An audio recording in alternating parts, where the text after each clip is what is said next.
Thanks, guys. Good morning, everybody. It's an absolute pleasure, as always, to be collaborating with the Witherslack group. As Claire said, my name's Emma Weaver, Deputy CEO of the ADHD Foundation Neurodiversity charity. And it's going to be me that's going to talk you through this morning's session. It's going to be a little bit of a whistle-stop tour of supporting neurodiverse children in our classrooms. The focus is helping neurodiverse children engage with school. And during the session, I'm just going to talk to you a little bit around the terminology of neurodiversity. It's a language that we've been using for quite a while now, but actually what we've seen is that it's really picked up pace over the last few years. So I'm going to talk you through some of the language elements of it. I'm then going to talk you through some of the key characteristics of neurodevelopmental conditions, because neurodiversity and neurodivergence is the term that we use to explain the likes of ADHD, autistic spectrum condition, dyslexia, dyspraxia, dyscalculia, tics, Tourette's, OCD. There's lots and lots of them.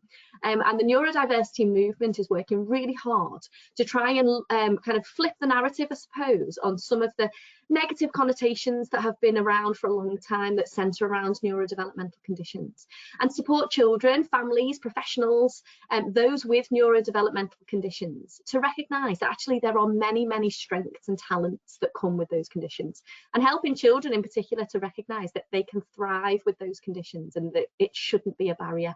It's about adapting neurodiverse friendly practices in our classrooms in order to support children to engage and learn. And hopefully today's webinar will give you lots of ideas and ways that you can do that. Now, for those of you that haven't met us, as I said, I'm from the ADHD Foundation Neurodiversity charity. We're based in Liverpool. You might be able to tell slightly from the accent. There's a little bit of a Scouse twang there. So we're based in Liverpool, but we are a national charity, and we are one of the biggest charities that support people with neurodevelopmental conditions. We have a range of services at the ADHD Foundation. One of those services includes training, and we provide training to schools. We provide training to parents, to professionals from a range of different sectors, including business, health, social care, justice. And our job, I suppose, is to support people to develop their knowledge and understanding of neurodevelopmental conditions. We also have therapeutic services where we provide online therapy. We also have a private clinic. We're finding that lots of people, due to the very nature of, unfortunately, current waiting lists for NHS diagnosis, lots of people are looking for private support. So we do provide a clinic where you can come and have a pre-diagnostic assessment for ADHD. But we also provide lots and lots of resources on our website. So please feel free to visit our website. You can have a little further look at what we do through our website. But also, if any of you are on Twitter or on Facebook, please feel free to follow us. We've got lots and lots of exciting projects coming up. One in particular that we're really excited about is a reading programme to encourage grandparents and parents to read with their children at home. And we've got a number of teachers on our team who, with a real passion to supporting neurodiverse pupils and children to enjoy and make the most out of reading, and maybe not in the conventional way. We know particularly our children with ADHD, getting them to sit still and read a book can be really tricky. So it's about exploring ideas and ways that we can support our children to read, enjoy reading, but maybe not necessarily while sitting down. We might be doing it while we're out and about, while we're in the garden, while we're up and we're walking. Some resources that I just want to kind of guide you to, which might be really helpful. Our website is full of lots and lots of resources with a focus on neurodiversity. But if you're at a school, or if you're a parent watching today's session, and you've got a child that would like to learn more about their ADHD, or if you've got an adult who would like to learn more, you might be ADHD yourself, or it might be that you're querying ADHD, or it might be that you're an adult working in school that would like to learn a bit more. We've got a range of resources that we've worked alongside Takeda with, and they're all available on our website, free to download. They're great books. My favourite one is the ADHD and the Children's Guide. They're all fab, but that's one of my favourites, and the reason for that is it's really interactive. It's a great intervention. We do a lot of training for schools, And I often work with the likes of teaching assistants, learning support assistants, learning mentors, around helping them to use this tool to help children to develop their knowledge and understanding of ADHD. I'm a massive advocate for helping children to understand their condition. I think when you understand kind of what you have, you are then able to tap into some of the strategies, and kind of by self-identifying and recognizing your traits, then you're able to know what you need to do to manage those traits as well. These books can be a really great way to kind of open the door to develop that knowledge and understanding for children, young people and adults with the condition. So please feel free to use those, download them, pass them around. That's what we're there for. We're very proud of those resources at the ADHD Foundation. So that's a little bit of a plug about who we are and how you can continue to work with the foundation and how you can gain some further support from us as well. So let's get started. So what is neurodiversity? Neurodiversity, there are no two brains that are exactly the same, and that's what's wonderful about human beings. No two brains are exactly the same, and we are all neurodiverse. Neurodiversity is the idea that we have naturally occurring variations within the brain. And these variations affect the way that people think, the way that people learn, and the way that people process information. You know, when you think about the colleagues that you work with or family members where you think, I wish I had that idea, or they just seem to have the ability to really think outside the box or think 2 steps ahead of each other. That's those kind of different naturally occurring variations. Now, the human brain is so complex that no two brains are the same. And what the neurodiversity movement is doing is recognizing that these variations should be acknowledged and celebrated for their strengths. Now, the neurodiversity is a bit of an umbrella term. You also might have heard the term neurodivergent. You also might have heard the term neurotypical. Now, what I just want to say at this point is I often find it's person-led language. Ask the person what they would like to be referred to as. I've worked with many people who really like the term neurodivergent. They really like to identify as neurodivergent, but I've also worked with other individuals that don't particularly like that term. I feel it's very much based on the individual and how they would like their neurodevelopmental condition to be described. But neurodivergent, if we were to use that term, is a term that we use to recognise ADHD, autistic spectrum condition, dyslexia, dyspraxia, dyscalculia, tics and Tourette's. They are the neurodevelopmental conditions. We then have the term neurotypical, and if we were to use that language, neurotypical is a word that we might use to describe somebody that doesn't have a neurodevelopmental condition. Now, the neurodiversity movement is about celebrating, it's about recognising the strengths and supporting children, young people and adults to thrive with those conditions. For a long time, unfortunately, the neurodevelopmental conditions have sat under the medical model, and the medical model often looks at the deficits of these conditions. Now, when we take a deficit model, what we're often referring to is what a person with those conditions isn't able to do. Take ADHD for an example. At the ADHD Foundation, we're working really hard to kind of flip the stigma around ADHD. For a long time, it's been recognised for its negatives. And actually what the neurodiversity movement is trying to do is recognise that people with ADHD are creative, are free thinking, have the ability to think 2 steps ahead of everybody else, quick-paced, quick-minded, energetic, exciting to be around. And actually what we need to do is recognise that we need to support the traits of ADHD, but also support the understanding that it's actually something that shouldn't be a barrier. Now, when we talk about neurodiversity, we certainly can't talk about it without recognising what we call co-occurrence. And co-occurrence is the idea that often neurodevelopmental conditions very rarely travel on their own, which basically means that if you have a child in your class, or if you're a parent watching today's webinar and you have a child at home, if they have a recognised neurodevelopmental condition, there's a chance that there might be another one sitting alongside that. So we see a lot of co-occurrence between ADHD and autistic spectrum condition. We know that 40% of children with ADHD have dyslexia. I'm often saying to the schools that I work with, if you have a child in your classroom with ADHD, if they are of an age where they're able to be screened for dyslexia and you have access to that, always go for it. It can be really helpful because I meet lots of children in my work, I meet lots of adults in my work who alongside their ADHD, they have dyslexia. Often dyslexia was the presenting characteristic or the presenting condition that presented first. and then the ADHD presentation happened later. We also see a lot of co-occurrence with ADHD and tics and Tourette's. We also see a lot of co-occurrence between the likes of autistic spectrum condition and sensory integration differences as well. Now, my favourite way to explain co-occurrence is using this analogy. Now, this analogy comes from Do It Solutions. Do It Solutions provide a service, and they provide an app called the Do It Profiler. And the Do It Profiler is a brilliant resource to use within schools. It's basically an app where it asks you a series of questions, and off the back of those questions, it then gives you an idea of the cognitive profile of a child. Alongside giving you the cognitive profile, so it gives you ideas around a child's learning style, it also gives you strategies and ways to engage that learning style. So it might be worth having a little look at the Do It Profiler website as well, because there's some really helpful tips on there for teachers and people working with children with ND conditions. Now, Do It Solutions explains it in this way. If you picture every child or adult that you meet, we all walk around with a bucket in our hands, and in that bucket, from birth, lots of different coloured bouncy balls have been thrown in. So for one child, there might be 5,000 coloured bouncy balls. For another child, there might be 5 million bouncy balls. For another child, there might just be 2 or 3 bouncy balls. Now, if you imagine each coloured bouncy ball represents one of the neurodevelopmental conditions. Now, in each person's bucket, around 3/4 of the way up their bucket, there's a line. And as you can see on the picture there, that line is what we would refer to as diagnostic threshold.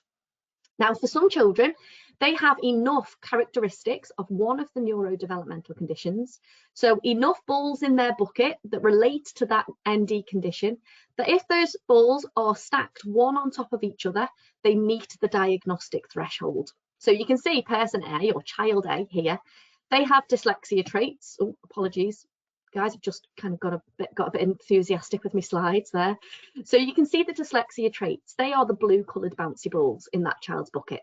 Now, this child, the traits of dyslexia are significant enough, or they've got enough of that coloured bouncy ball in their bucket that if stacked one on top of each other, they've met diagnostic threshold. So in this instance, a child in a classroom or a child at home, their traits have been significant enough that we've picked them up, we've recognised them, and that child has been referred or has been assessed and has received a diagnosis for dyslexia. Now, you can also see in that child's bucket that there are other coloured bouncy balls in there, or other traits of other conditions, but none of them have actually met threshold line. So this child has a recognised diagnosis of dyslexia, but there are also potentially some low-level co-occurring traits of dyspraxia, ADHD, and developmental language disorder for child A. Now, the difference between child A and child B, I suppose, is child A is the lucky one. And child A is the lucky one because they've been picked up, they've been recognised, and they've been diagnosed.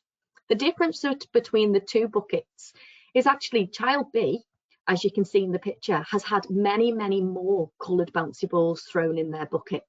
So many more traits of neurodevelopmental conditions. But as you can see, not one individual neurodevelopmental condition has been significant enough to meet diagnostic threshold. So not one coloured bouncy ball is a standout bouncy ball that when stacked on one on top of each other has met the diagnostic threshold line within the bucket. So actually for child B, and I see this in many, many classrooms that I go into, we work across the country and I'm talking to teachers, learning support assistants all the time. And whenever I show this picture to them, they often sit nodding, they often think about children that they're working with. And I certainly see it in my work here in Liverpool. I do lots of classroom observations where actually what I'm observing is lots of person B, lots of children B in our classrooms.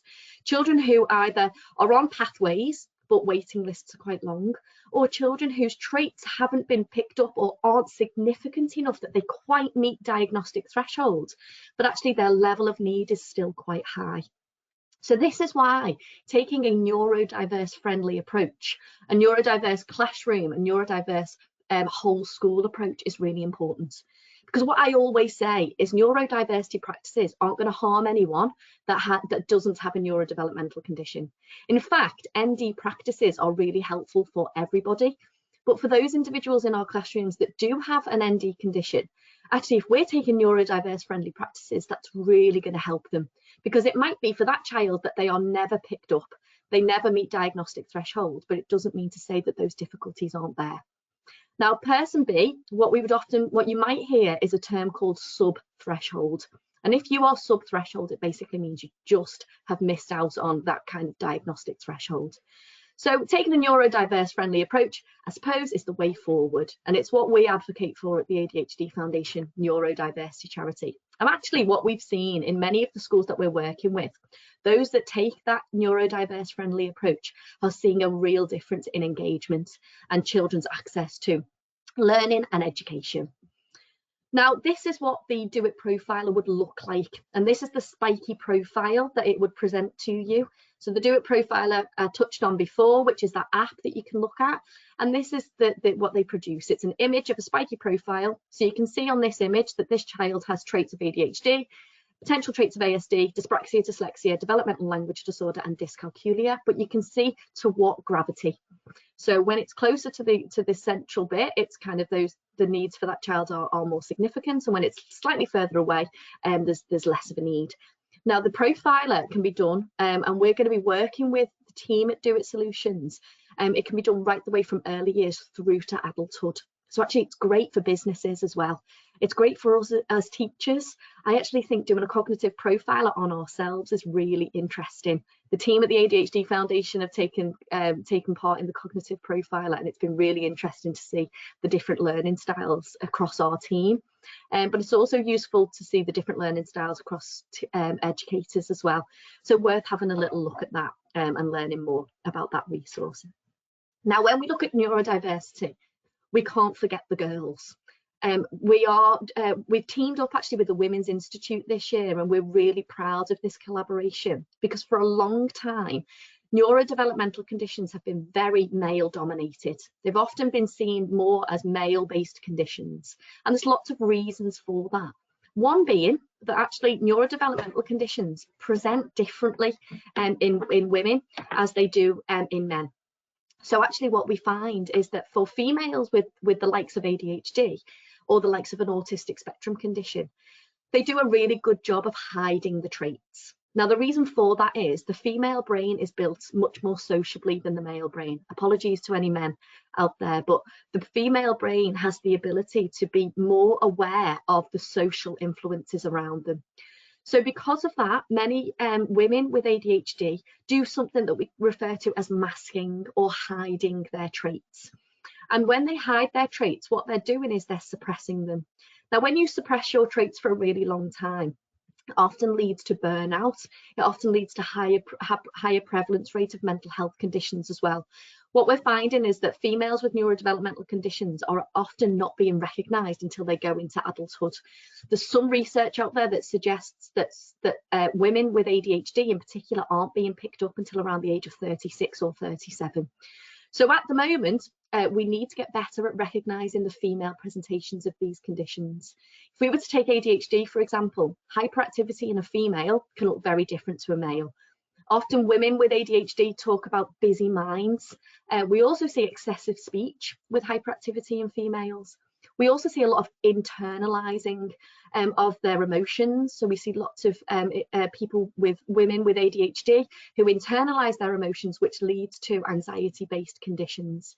It also presents often very similarly to other mental health conditions. So we see a lot of women coming through our service who have been misdiagnosed or have been diagnosed with mental health difficulties such as borderline personality disorder, eating disorders, bipolar. And actually, on reflection, had they been picked up earlier on in life, it might have been an ADHD diagnosis in childhood as opposed to a bipolar diagnosis at kind of later on in life. So we need to be really mindful that women are affected by neurodevelopmental conditions just as much as males are, but often the presentations of these conditions are different. And there's lots of ways that you can learn more about that. Professor Susan Young, and Dr. Sandra Cooey, there's some wonderful YouTube videos on there around learning the female presentation, but also about the influences of hormones and hormones on ADHD presentations as well. So it's worth having a little look out on there. So let's get to the kind of strategies and how do we support neurodiverse children to engage in learning. Now, there are key characteristics. So I suppose a golden thread that runs through neurodevelopmental conditions. Now, depending on what neurodevelopmental condition you have, will depend on which key characteristic is more significant for you as an individual. So these key characteristics that I'm going to talk about today are executive functions. Now, we're often talking about executive functions when we talk about ADHD. Our executive functions are housed in the prefrontal cortex. The prefrontal cortex is this bit right at the front of the brain. For people with ADHD, the prefrontal cortex is immature in its development, which means it's often weaker. So our executive functions, if you have ADHD, are weaker, which means that planning, organising, problem solving, impulse control can often be something that you need some additional support with. Now, we can't talk about executive functions as only an ADHD thing, because it certainly isn't just an ADHD thing. We often see weaknesses in executive functions for children and young people with dyslexia, dyspraxia, autistic spectrum condition. But by their very nature, I often talk about different shades of kind of challenge with these key characteristics. For some, they might have a darker shade, and a darker shade would refer to more of a difficulty in that area. Others might have a weaker shade. So they just need some low-level support in order to manage that area of difference for them. I'm then going to talk to you about memory, because often one of the kind of key executive functions is what we call working memory. Working memory is the ability to store information on the go. For lots of individuals with differences with their executive functions, they often have differences with their memory on retaining information, storing information. Now, when we think about some of the ways that we assess learning, a lot of our assessments for learning are based on the fact that has a child or young person remembered what they've learned over the year.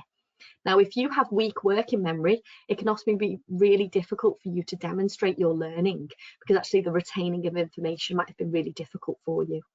And then I'm going to talk to you about environments and the impact of what we refer to as peripheral distractors. Now, there are many more key characteristics when it comes to neurodevelopmental conditions, but we only had an hour today, so I've just picked these 3 for now. If you'd like to learn more, we've got further opportunities to access some training through the ADHD Foundation. You can have a little look at that on the training section of our website, so please feel free to visit that to kind of see if you can develop your knowledge even further. So let's start with executive functions. Executive functions are essential for absolutely everything that we do, whether it's going and doing the food shop, whether it's going to meet friends for a meal, whether it's getting in the car and driving on a long journey, or whether it's sitting down and doing some learning or having to focus on a task for a period of time. Now, we have 8 executive functions. Those 8 executive functions include impulse control. So impulse control is the ability to stop yourself doing something behaviourally before it's too late. We have emotional control, flexible thinking, working memory, self-monitoring, planning and prioritising, task initiation and organisation. Now, I often apply executive functions to the food shop, because I think we need all 8 when we go and do our food shop. We need impulse control.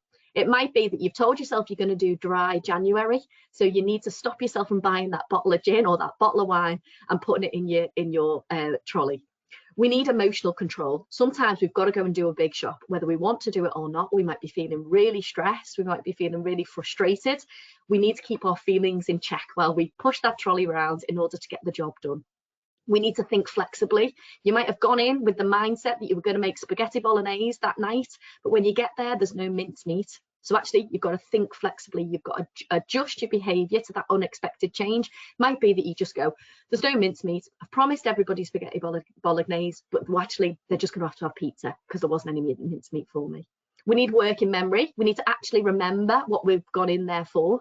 We also need to use our working memory to actually think about, whilst we're walking around the shop, what we're there for and what we need whilst we're there. It might be that you've written a list, or you've gone in a little bit rogue, decided not to write a list and just go off your own memory. It doesn't work for me. I have to have a list. The amount of times I've come home from doing the Aldi shop and realised I've missed out on lots, and usually they're the important bits that you need as well. We need self-monitoring. Self-monitoring is actually, you're in aisle 1 and you've got to get to aisle 12. Self-monitoring is self-awareness, keeping on going in the moment, recognizing how you're doing in order to maintain, sustain attention for long enough to complete the task. Planning, prioritizing, task initiation and organization. Suppose they all come together as one. Planning and prioritizing what you're going in there for. Task initiation, actually getting in the car and doing it, and then organising yourself, making sure that you've got your pound for the trolley and your bag for life in order to complete the task, get home and have a cup of tea and rest. Now that's applying executive functions to the food shop. Then when you think about applying executive functions to learning, they're just as important. Impulse control, big one. If you're a child and you have dyscalculia, which is a difficulty with numbers and sequencing, and actually you're in a maths lesson, you need impulse control to stop yourself from becoming overwhelmed. And maybe it might be that behaviourally something takes over rather than the thinking first. Stopping yourself from doing something. You need emotional control. You might find it really hard. You might need to really dig deep so that you don't become upset or frustrated with yourself because you're finding that really difficult. You need flexible thinking during learning. You know, our learning changes all the time. Also, we're expected to have flexibility with our thinking with learning, because that's a part of learning. Being able to see a piece of learning in a different way, being able to tackle it in a different way to maybe the child that's sat next to you. Also, when we think about flexible thinking, routines change in schools all the time. So we need the ability to be able to adjust our behaviour to unexpected changes day to day within our school communities and within those environments. Working memory, key. We need to be able to keep information in mind whilst using it.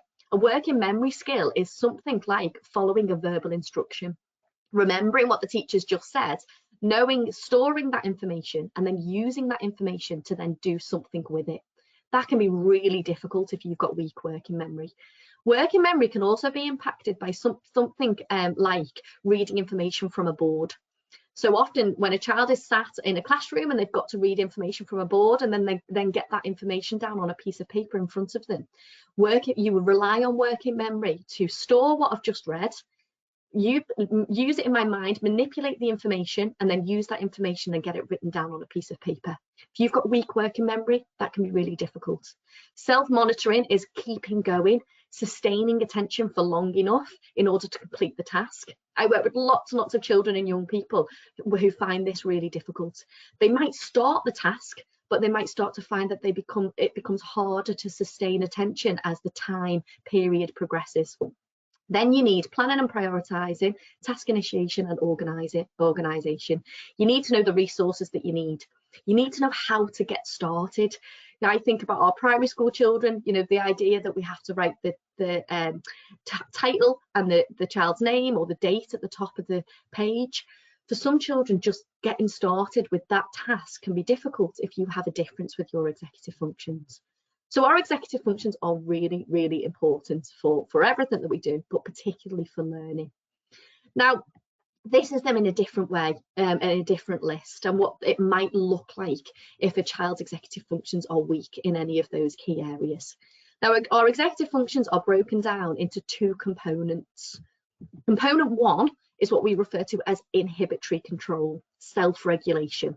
If we don't get self-regulation right, then learning doesn't happen. And I think we all know that, don't we? A stressed child, an anxious child, or a child that's highly emotional is less able to tap into component two, which is the self-organisation, the learning elements of executive functions. Now, I'm not going to touch on self-regulation today, but we did record a webinar a couple of weeks ago that is available on the Witherslack group website. So please feel free to have a little look at that, which helps to explore component one. We're going to look more at component two today, which is self-organisation. And self-organisation includes those latter few executive functions. And I'm going to focus on those and some strategies to support now.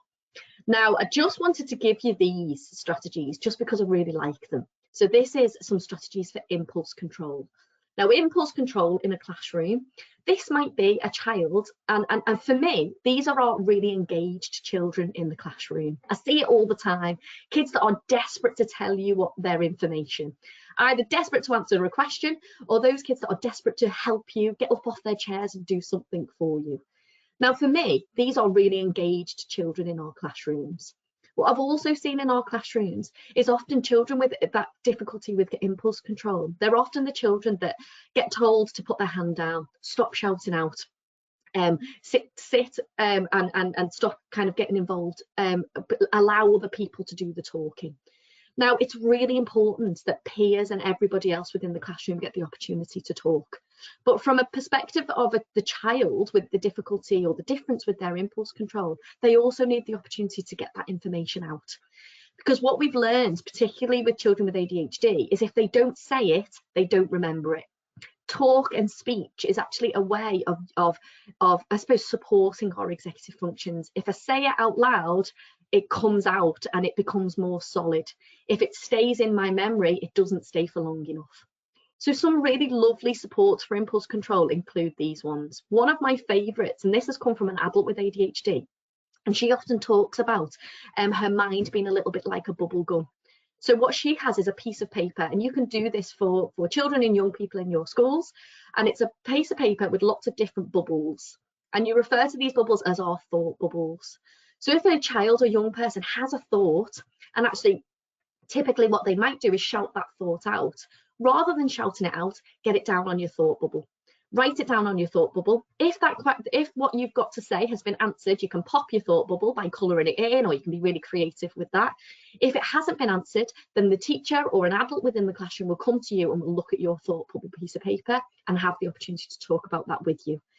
By getting it down on a piece of paper, you're managing the impulse control, but also you're supporting the child to make their thinking concrete. If I see it, it becomes a thing. If I try to remember it, often it disappears. Post-it notes can also be really helpful for that. I worked with one teacher in a secondary school, and she used to use the analogy of, let's park that in the car park. So she had a picture of a car park and a picture of some cars, and it was, right, that's a great thinking, let's park that one in the car park and we'll come back to it. Or a child or young person might say, I'm going to put that down on a car and I'm going to park that one for myself. But what you're doing is, by getting it down on a piece of paper, writing it down, you're externalizing thinking. We often use the phrase externalize what's not happening internally. If I can see it, I'm more likely to remember it. We can also support impulse control by coaching methods. A great coaching strategy is one that we use all the time, which is called stop, think and do. Now, we can use stop, think and do as a little bit of a mantra, where we say to children and young people, let's stop, let's have a think about what we're going to do, and then let's do it. Now, we can coach that in all of our learning. We can coach that whilst we're walking down corridors, while we're outside. We can coach it before a child starts a task. So before we start, we're supporting task initiation. Let's stop. Let's have a think about how are we going to complete that task? What are you going to do? What resources do you need? What help might you need from the adults or the children around you? And then let's do it. By using that as a little mantra, you might actually print stop, think and do off and have it visually for a child on the table in front of them or in their homework diary. What we're doing is we're encouraging them to slow down, to stop, to think, and then to complete the action. So that's just some strategies for impulse control. Now, these are just some strategies that I'm going to share with you to support working memory. I've referred to that sentence, externalize what's not happening internally. I love these pictures because this really helps me to understand the difference between verbal working memory and visual working memory. So we store information through things that we hear. So that's the words. So for those of you that have got a car with sat nav in it, some of you might like to hear the person's voice. If you're like me, I can't have the person's voice talking to me while I'm driving. I actually find it really, really off-putting. I get a bit frustrated with her and I start to get a little bit nasty with her as well if she's talking to me. So I have to turn the speech off, and I rely heavily on the images. And the images are what help me manage that task. So we have an inner ear and an inner eye. An inner eye is how we remember things, by what we see. So another example, when you visit a foreign country and you don't speak the language, when you get off the aeroplane, the one thing you might look for are the visuals in the environment that help you to plan what you're going to do. So you look for passport control, you look up for baggage handling, you look for the toilet side. You might have didn't want to go on the toilet on the aeroplane because it wasn't very nice. And then you look for the picture of the shuttle bus or where to get your taxi. Those images help you to plan, organise, prioritise, regulate your emotions in order to meet the goal of getting in the taxi, getting to the airport and having a pina colada next to the pool. For people with ND conditions, a neurodiverse friendly practice would be to support them by using visuals much more. Externalized thinking, having visual representations of things can be really, really helpful. And the reason for that is because by the very nature of working memory, it's harder to store verbal information because it's less concrete. So this is where your visual structures are really important. Now, I know you've all heard of visual timetables. Visual timetables, we talk about them all the time, but they're great. A visual timetable can be adapted. We're great at using them in the early years.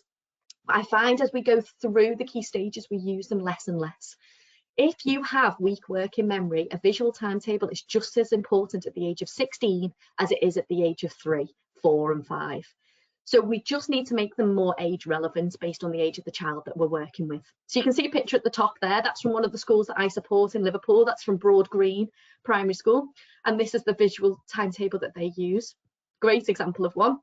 But you can see underneath that as well, this is just a visual timetable that you might use in a secondary school. Your schedule planners are really helpful for that. I know we have planners in secondaries that tell us what's happening. One of the challenges at secondary, and this is often where the likes of ADHD is picked up, particularly in girls, is when they hit secondary, because actually we need to use our executive functions much more. We tend to find in lots of our secondaries that our weeks are different. Week 1 and week 2's timetable might look totally different. So week 1 on a Monday, I might need my maths book, but week 2 on a Monday, I might need my PE kit. Now, if you have difficulties with working memory, organising, problem solving, then actually you're often going to rock up at school with the wrong thing for that lesson. So externalise the thinking, show them. Often it's really important to spend time to explore the visuals around what the expectation is and what's happening, because that will really help a child to understand the next steps and what's happening. Now and next boards are also really helpful. Now and next board, this is what we're doing now, next we're doing this, and externalize the time. When it comes to self-monitoring, actually being able to see how long something's going to take me means that I'm more able to manage and sustain the attention. People with neurodevelopmental conditions often have a weakness in time management. It's called time blindedness. So they often don't have a strong concept of time. Now, if they're doing a task that's really difficult or they don't particularly enjoy, if you have time blindness, you might feel that that task is never going to end. Whereas if somebody puts a visual timetable up on the board, if they put a sand timer on the desk in front of you, there's lots of electronic timers that you can use. Actually, what you're doing is you're structuring time. You're showing them that this task that's quite hard or that they're not particularly enjoying, it is going to come to an end. And that can be a real motivator for children with ND conditions.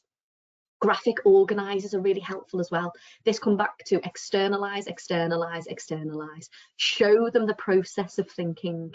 Mind maps, spider diagrams, process maps. These are just some examples that can be really helpful for lots of children. I've seen lots of schools working with graphic organisers really well. There's some brilliant apps that you can use as well on the likes of iPads, collaboration software that you can use on laptops. All of those really help us to externalise. And these are just some examples. Top one's a really basic one. What's the main idea? So what is it that we want to get out of this and what's the detail that we need? You can see the one on the left-hand side, that's got a little bit more detail on there. And you can see the one at the bottom right, that's different again. That's more of a process map. Step 1, step 2, step 3, step 4. Each individual child and young person will work differently with different graphic organisers. You might find that a child's more likes that kind of line approach, so a process map is easier for them because they like to see 1, 2, 3 in a line. Other children, particularly our children with ADHD, they particularly like to have lots of information to then work out, so the one on the left might be helpful. Our children with dyslexia benefit from left to right, so the process might be more successful for a child or young person with dyslexia. Now, what we also need to do is remember that verbal working memory might be weak for our children with neurodevelopmental conditions. So reducing language to support processing of information can be really helpful. Chunking our instructions, give space for processing. We talk about the 10 to 15 second rule. Give a verbal instruction and wait 10 to 15 seconds. And you might find that a child with weakness with their working memory is more likely to follow through with the instruction if they've been given time to process it. The inattentive trait of ADHD for a long time was referred to as sluggish cognitive tempo. Again, very negative. We don't like that terminology these days, but what that refers to is slow processing of information. Lots of children with weak working memory will have slow processing of language, particularly our children with ADHD and those on the autistic spectrum, but we also see it with the likes of dyslexia and dyspraxia. We often find phonological understanding can be difficult for our children with dyslexia, so processing time is really important. Ask for clarity, ask them to feed back the next steps. Okay, so I've just given you this verbal information, what are you going to do with it? Give them time to process it and think about it, but asking and seeking clarity will demonstrate to you as a teacher or a learning support assistant or a parent at home that they've understood the verbal instruction. We also, alongside supporting working memory and supporting that by externalizing information, we can also support flexible thinking. One of the big things is if we can anticipate a change, that can be really helpful. But I know that's easier said than done because changes happen all the time, particularly in our schools. COVID showed us that there were constant changes happening, particularly our children with neurodevelopmental conditions found that quite hard because of the nature of executive functions and difficulties with managing changes. But if we can anticipate change, that can be really helpful. I quite like to use the strategy, the let's question mark it. So it might be that you've got a visual timetable, but actually you might have planned to have somebody coming in and doing a dance workshop with the children. But actually it might be that that gets cancelled because 2 weeks prior to that, it did get cancelled because the dance instructor wasn't very well.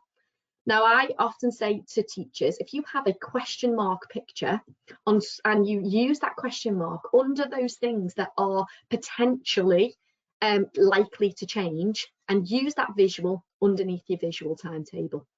Or it might be that you use it when you're having a conversation about what the week's going to look like. If there's something that you know isn't concrete, or there's a chance that it might not happen, let's just question mark it. Because actually what we've got to do is we've got to support children with ND conditions that changes do happen. And actually we need to support them to manage those changes and be able to understand and recognise when a change happens and what they can do in order to self-regulate during those changes.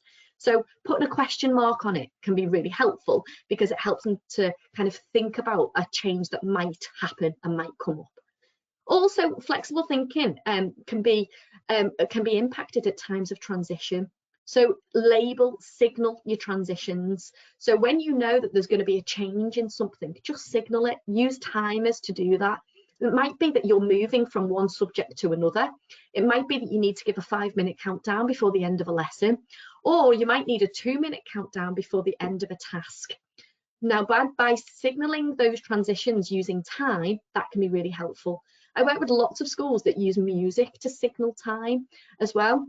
So it might be that the song of the term, I know in the summer it was George Ezra, Green, Green Grass. If I heard that in one school, I heard it in a million schools. Great song, but that was great for signalling transitions. When George Ezra stopped singing, that's when this is coming to an end, or that's when we're moving on. But helping children to understand that change happens and that we need to understand how to manage that. We can help them by developing what we refer to as a child's inner script. And a child's inner script is, when something changes, it makes me feel uncomfortable. This is what I can do to manage that discomfort. Now, we can kind of provide an inner script through talking it through with the child, or again, externalize it for them. Now, I saw this in a school. So this was like a key fob, lots of laminated little bits of card, and on that card was things I can do when plans change. You then flip it over and it might be do some breathing, seek clarification from the adult in the room, speak to a friend, what are they doing, or it might be that actually I just need to just have a minute to process the change. But actually by developing an inner script, we're supporting children to understand what they can do when plans change and how to manage that change. And that can often be really helpful in supporting them as they get older and as they progress their education. And then when we think about them moving on into the world of work, We can't guarantee that everything's going to happen as planned. This is also another lovely strategy. I often find that lots of children that I work with, particularly our children on the autistic spectrum, it can be very difficult to sit with uncertainty. Often certainty helps us to feel safe and secure, and sitting with uncertainty can make us feel really anxious or uncomfortable. But certainty isn't always guaranteed, especially when it comes to interactions with our peers and what other people are doing in our classroom environments. So this can be a really lovely strategy. It's the things I can control and the things that I can't control. And you just sit down with a young person and you're right in the middle. So in our classroom environment, when these things are happening and it's difficult to manage, these are the things that you can control. So it might be how you respond to it, how you gather the resources that you need, who you speak to. The things that are out of your control might be what child B is doing, what the teacher's just said, what's just happened within that environment. You might also want to add another circle, which is the things that I can influence. And that can be another lovely way, because actually we can then negotiate a little bit more around, you might not be able to control that, you might not be able to kind of have a significant kind of control over it, but you might be able to influence it slightly, which might help some of our children who require that level of certainty in order to manage the school day. So that's another strategy that you might want to try. And then finally, I'm conscious that we're coming to an end, and I can see there's lots and lots of questions that are coming through. So I want to make sure that we've got time for questions. Finally, a neurodiverse friendly approach is all about our environments. Environment plays a huge role in neurodevelopmental conditions, particularly from a sensory perspective. Our environments are constantly giving information through our senses. We've constantly got visual input, auditory input, and touch input can just be the clothes that we're wearing, but it also might be how close another pupil is sat next to me. That can feel really overwhelming. Now, if our environments are overwhelming, what happens is we become highly distracted by peripherals. Peripheral distractors are the things in our environment that can take our attention away. Now, peripheral distractors might be other children, peripheral distractors might be noise, peripheral distractors might be things that I can see, but a peripheral distractor might actually be the fact that somebody's just sitting a little bit too close to me.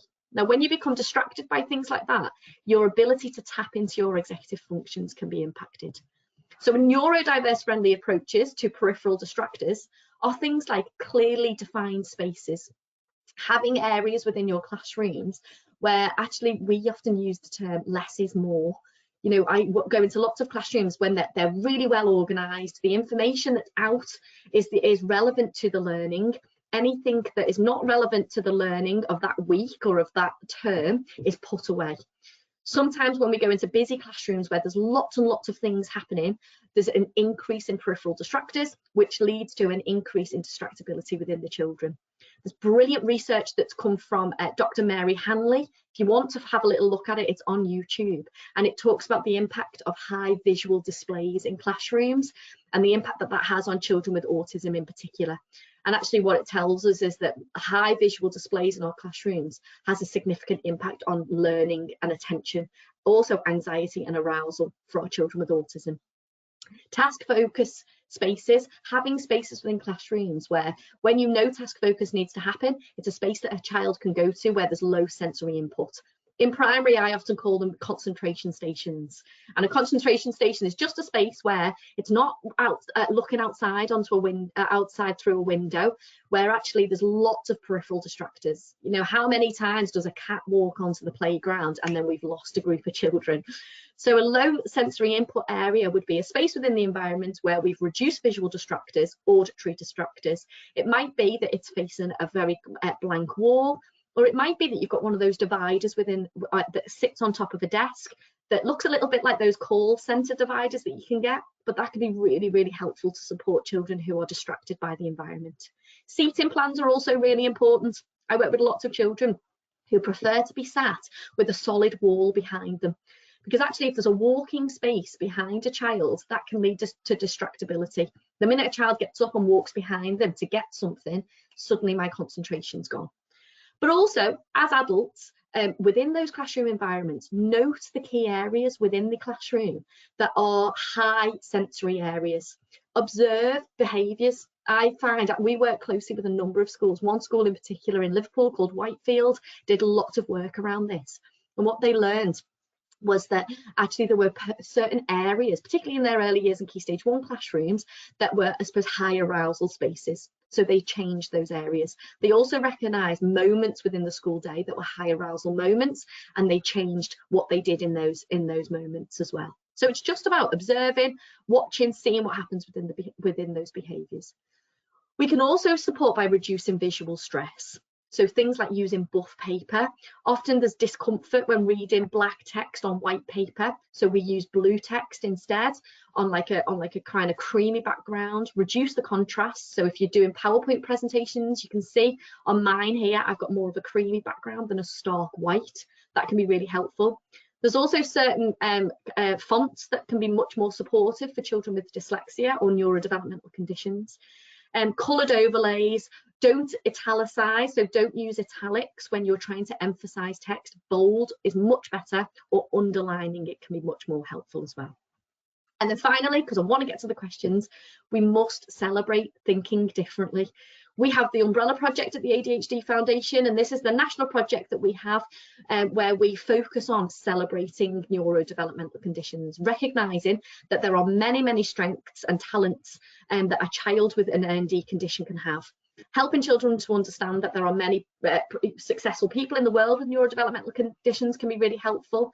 Self-identification and understanding is also really helpful, and these are some resources that can be useful to children and young people. But also introduce them to those successful people. Michael Phelps, he's got ADHD. He's done incredibly well within the Olympics. Albert Einstein is thought to have been on the autistic spectrum, didn't speak until the age of 5. Nobel Peace Prize winner, world's greatest physicist. Another person with a neurodevelopmental condition. Billie Eilish, successful music star, Grammy Award winner, won an Oscar. She's got Tourette's. Emma Watson, everybody knows Emma Watson because of Harry Potter. She has ADHD. She's done incredibly well and has a neurodevelopmental condition. Will.i.am, you might have seen him on The Voice. He's recognised as having ADHD. Again, a really successful person, somebody to support our children and young people to recognise and celebrate. And finally, Richard Branson. I always finish with Richard Branson because he's done fabulously. One of the richest men in the world. Richard Branson has a neurodevelopmental condition. He has dyslexia. He does a lot with the British Dyslexia Association to promote an awareness of dyslexia. But as you can see, and as we all know, with his business empire, he's done very, very well. So helping children to recognise that it's not a barrier. It might be that you need extra support within the classroom to tap into your learning, but actually your neurodevelopmental condition shouldn't stop you in thriving. So I hope that's been helpful. Bit of a whistle-stop tour of neurodiversity within the classroom and how we support children and young people. But I just want to open the floor for questions now, because I can see the questions sign has been going crazy throughout the session. So I'll wait for Claire and Sophie to come back.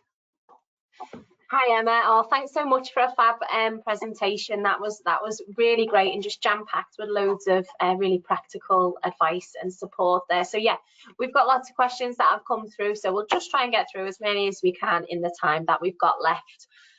So to begin with, so we've had this one that's come in from Alan. With children that can't go to school due to EBSA or ABSA, how can we help support them re-engage with school? I think that's a really good question, and I think one of the challenges is it's understanding some of the reasons behind maybe some of the behaviours as to why they're avoiding coming to school. It's very difficult to answer these questions on a webinar without kind of understanding the context and really understanding the child. For me, it's about safety and security. Children are finding potentially the environment overwhelming, and it's understanding what elements of the environment that it is that's overwhelming.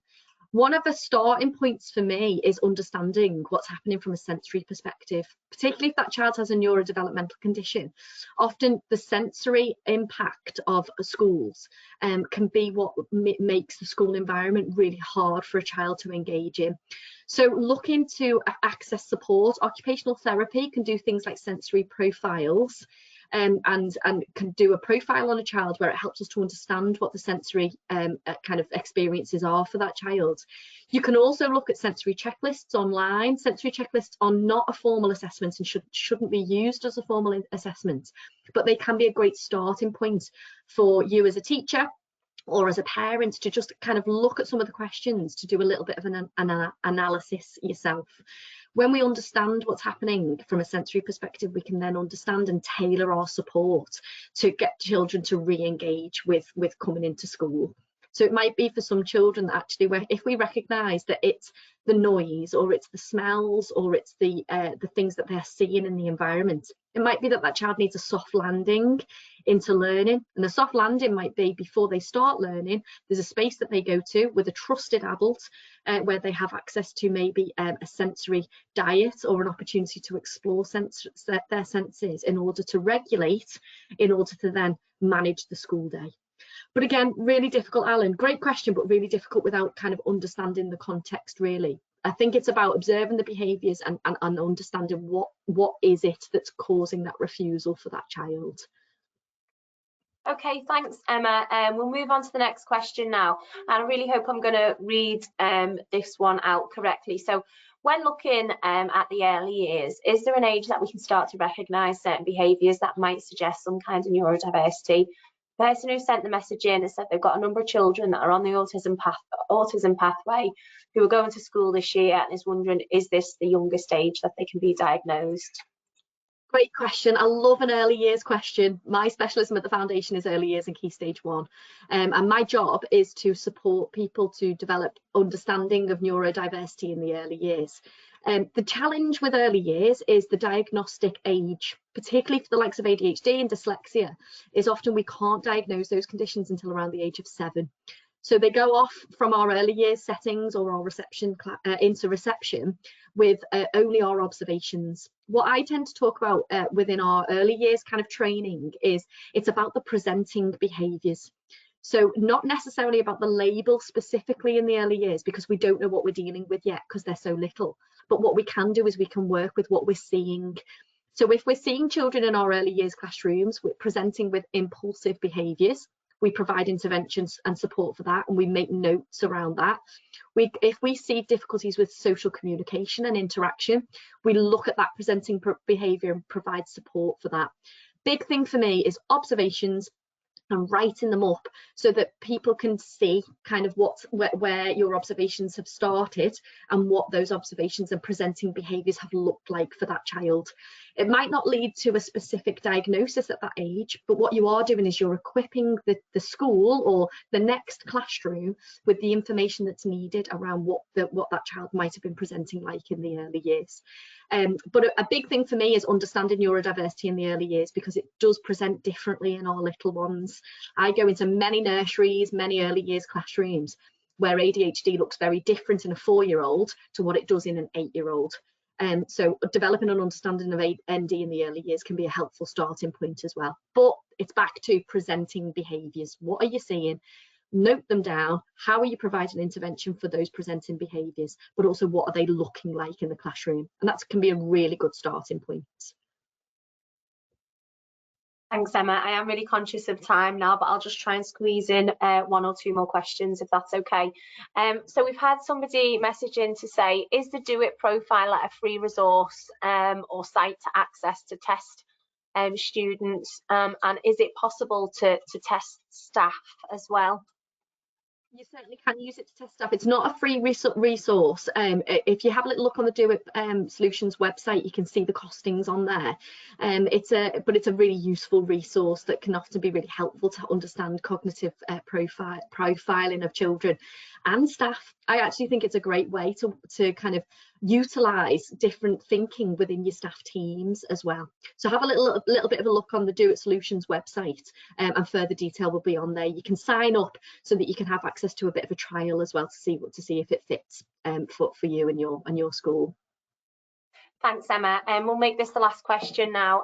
So this person has messaged in to say, do you see patterns in families? I have one child with suspected ADHD and dyslexia, and her sister has suspected autism. Yes, The neurodevelopmental conditions are highly genetic. The research tells us time and time again that it runs in families. So we often see siblings that have come through school that maybe kind of received a diagnosis and we know what we're dealing with, and they're now in year 6, and then the younger child starts. I always think if there is a sibling in the school with a neurodevelopmental condition and a younger child is coming into the school, just be mindful of the genetic link. And actually it gives us a head start because we know that it's within that family. I also work with lots of parents who have ADHD, dyslexia, or other neurodevelopmental conditions themselves, and then their children later receive a diagnosis. So sometimes having that knowledge can be really helpful because it gives you one step forward, I suppose, because you know it's within the family, so it helps you to pick up on the child that's coming through your school. Okay, that's great, Emma. Thanks so much for a wonderful and informative webinar. That just about brings us to the end of our session today.